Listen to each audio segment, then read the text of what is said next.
कहानी गरीब व्यापारी और गीता का ज्ञान। प्राचीन काल की बात है। एक नगर में रामदास नाम का व्यापारी रहता था। उसका व्यापार कभी बहुत अच्छा चलता था। घर में सुख समृद्धि थी, लोग उसकी इज्जत करते थे और परिवार भी खुशहाल जीवन जी रहा था। लेकिन समय का पहिया बदलते देर नहीं लगती। धीरे धीरे परिस्थितियां बिगड़ने लगी। व्यापार में घाटा होना शुरू हुआ। जिस दुकान पर कभी ग्राहकों की भीड़ लगी रहती थी, वहां अब सन्नाटा छा गया। कर्ज बढ़ता गया, उधार चढ़ता गया और घर का खर्चा चलाना भी मुश्किल हो गया। रामदास दिन रात चिंता में डूबा रहने लगा। कभी परिवार की ओर देखता तो आंसू भर आते। पत्नी को रोज सोचना पड़ता कि आज भोजन कैसे बनेगा। बच्चे पुराने कपड़ों में ही बड़े हो रहे थे। समाज के लोग भी ताने देने लगे, अरे देखो, यही वह व्यापारी है जो कल तक बड़े गर्व से चलता था और आज कंगाल हो गया है। एक रात रामदास अपने टूटे हुए दिल के साथ भगवान से मन ही मन कह रहा था, हे प्रभु, मैंने कभी बेईमानी नहीं की, कभी किसी का बुरा नहीं किया, फिर भी मेरे साथ ऐसा क्यों? क्या आप सच में मेरी सुनते हैं? अगर भगवान है तो मुझे इस दुख से क्यों गुजरना पड़ रहा है? वह रोते रोते सो गया। उस रात रामदास ने एक अद्भुत सपना देखा।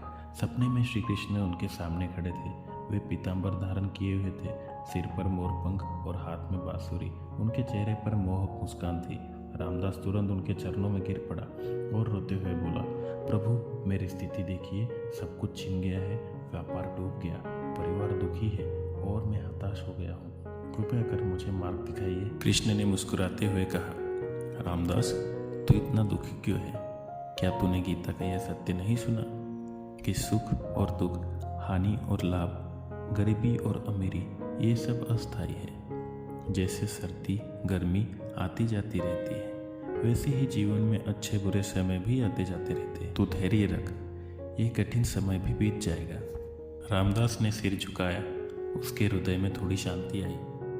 रामदास बोला, प्रभु, पर मेरा व्यापार तो पूरी तरह डूब चुका है, मैं क्या करूं? मैं थक गया हूं। कृष्ण ने गंभीर स्वर में उत्तर दिया, हे रामदास, मनुष्य का अधिकार केवल कर्म करने में है, परिणाम पर नहीं। यदि तू फल की चिंता में बैठा रहेगा तो कर्म करना ही छोड़ देगा और वही असली हार होगी। तुझे निरंतर कर्म करते रहना है। परिश्रम और ईमानदारी से किया गया काम कभी व्यर्थ नहीं जाता। रामदास चकित था। उसे समझ आया कि निराश होकर बैठना समाधान नहीं है। रामदास ने फिर पूछा, प्रभु, पर मेरा परिवार भूखा है, मैं अकेला क्या कर सकता हूँ?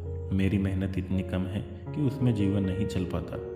कृष्ण ने मुस्कुराकर कहा, रामदास, जो मनुष्य मुझे सच्चे मन से बसता है, उसका योग क्षेम की जिम्मेदारी मैं स्वयं लेता हूँ। तू केवल अपना कर्तव्य कर, बाकी मैं देख लूँगा। तेरी सच्ची मेहनत कभी व्यर्थ नहीं जाएगी। रामदास को ऐसा लगा मानो उसके हृदय से बोझ उतर गया हो। कृष्ण आगे बोले, याद रख, धन केवल अपने लिए नहीं होता।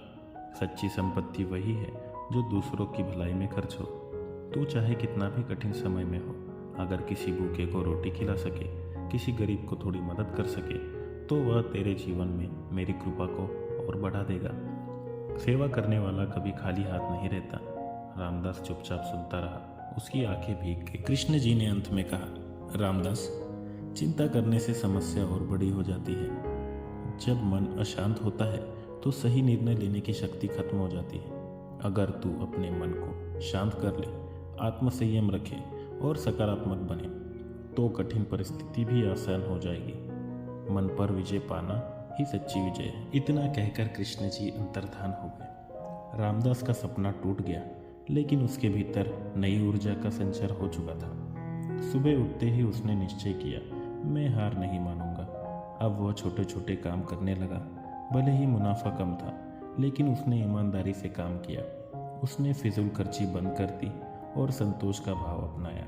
साथ ही जो थोड़ा बहुत कमाता, उससे कुछ हिस्सा किसी ज़रूरतमंद को ज़रूर देता। धीरे धीरे लोगों का विश्वास उस पर लौटने लगा। उसका व्यापार दोबारा चलने लगा, कर्ज उतरने लगे, परिवार में खुशियाँ लौट आई। अब रामदास समझ चुका था, गरीबी स्थायी नहीं है, कर्म ही पूजा है।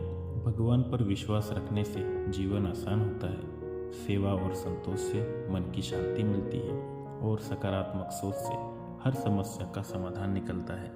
यह कहानी हमें यही सिखाती है कि जब जीवन में आर्थिक संकट आए तो सुख दुख को अस्थायी समझो, निरंतर कर्म करते रहो, भगवान पर विश्वास रखो, संतोष और सेवा अपनाओ, सकारात्मक मन और आत्मसंयम बनाए रखो। श्री कृष्ण जी का वचन है, जो सच्चे मन से मेरा स्मरण करता है उसका मैं कभी त्याग नहीं करता।